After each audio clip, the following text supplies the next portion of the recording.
A Operación Torino, desenvolvido polo equipo @ da Garda Civil da Coruña, saldouse con 7 persoas detidas e outras 4 pendentes de arresto. A este grupo criminal asentado en Santiago e Ribeira se lles atribúe máis de medio cento de feitos delitivos relacionados coa usurpación da identidade en diversas provincias para crear ata 141 liñas telefónicas de forma fraudulenta e adquirir 132 terminais móviles cun valor estimado de 26.000 euros. A investigación iniciouse tras a denuncia presentada por unha operadora de telefonía que reportou numerosas reclamacións de clientes afectados. Tras meses de pescudas, o equipo especialista en ciberdelincuencia identificou os integrantes deste clan familiar.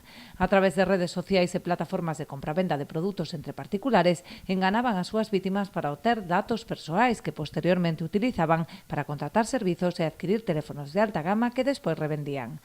El modus operandi consistía en utilizar nombre de terceras personas para la compra de tarjetas SIM y teléfonos móviles. Las tarjetas SIM que adquirían fraudulentamente eran utilizadas para la comisión de múltiples ilícitos de estafa a lo largo de todo el territorio nacional. Los teléfonos móviles que adquirían posteriormente eran vendidos en tiendas de compraventa para obtener un enriquecimiento ilícito por esas ventas. Entre as vítimas figuran afectados de diversas provincias de toda España, entre elas Alicante, Granada, Málaga, Girona, Madrid, Lugo ou Pontevedra.